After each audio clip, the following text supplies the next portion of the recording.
this is starting an SAE record book, part 2. We will be going over how to fill out a record book and what to put in and what not to put in.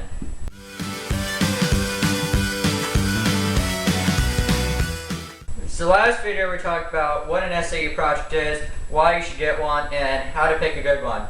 This episode we will be talking about how exactly to put your project into words and how to fill out a record book that can be submitted to your section and district proficiencies and allow you to get awards. So I did a business record book in ag communication and forest management. What did you guys do for your record book? I did food service. Home and community development. The same. All of these are business record books, but the same theory of filling out a business record book can be applied to other record books, such as an animal record book or a crop record book. We're just going to be giving a general overview, so slight differences between the record books aren't going to matter much because we won't be going over those so much in this video. Your front cover has on it your areas of expertise, your SAE projects. If you have multiple projects, you'll want to have them all listed here. That tells the judges what's included in the record book and what to expect when they open it up if you submit it to further judging.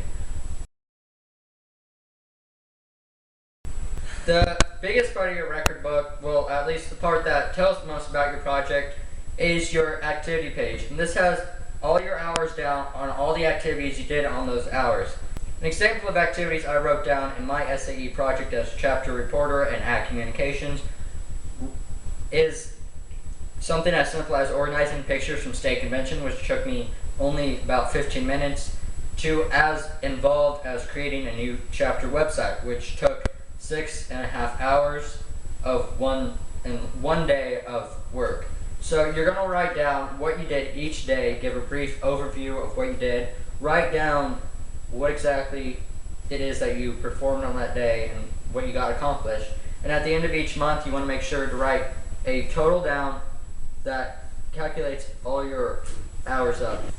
We will now be going over the last 3 sheets of the white pages. White pages are what everyone needs to fill out for all of their projects. You have one set for all of your projects, but we're going to be going over only 3 sheets since there is a lot to cover here. We'll be explaining it more in depth and probably in our next video. So the first page on this is your narrative of your experience. The narrative page is a quick run through of your whole project. For example, for my record book, I did junior firefighter, so I included the benefits that I got from it and how it would help me later on. The next 2 sheets will be your skills and tasks learned, which is a basic run through of what you developed out of your projects. So for instance, Kelly, you're in the food service. Yes, I am. Can you talk about the skills you've learned through that? I work at a local restaurant. That has made me help talk to more people and get a positive attitude out of that. The next category is safety activities. And I only have 2 down. You should probably have this whole thing filled. Actually, you need to have this whole thing filled. Even if you're doing something not as dangerous as chainsaw work, but as harmless as being a chapter reporter, you still need to have something written down. I know the judges in my judging room, whenever I went in to give my section proficiency interview, which is an interview over your project, they asked me what exactly I did safety related to my chapter reporter project, and I couldn't really give anything. So they suggested things as simple as disposing of your ink cartridges safely.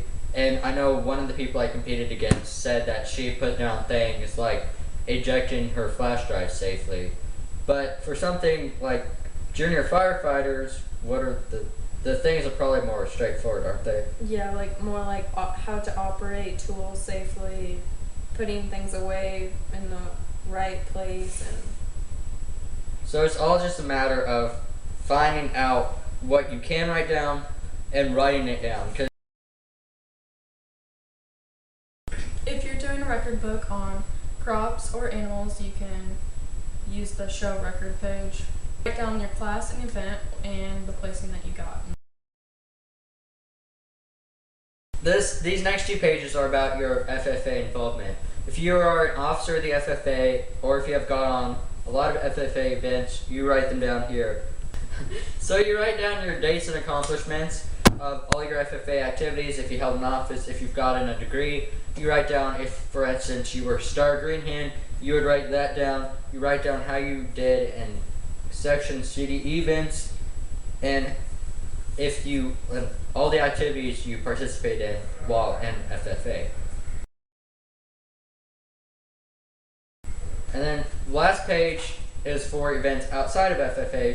For instance, if you're involved in like extracurricular activities such as like football or scholastic bowl or ballet, you would write them down here.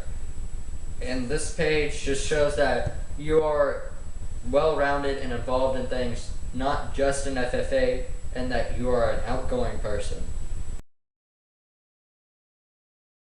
Once you're done with your record book, make sure you do your wage and labor summary page.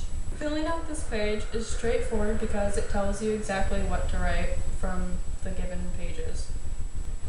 I hope this video has helped explain what all it takes to fill out a record book after you've started your project, and I hope that you found it useful. Don't forget to like and subscribe.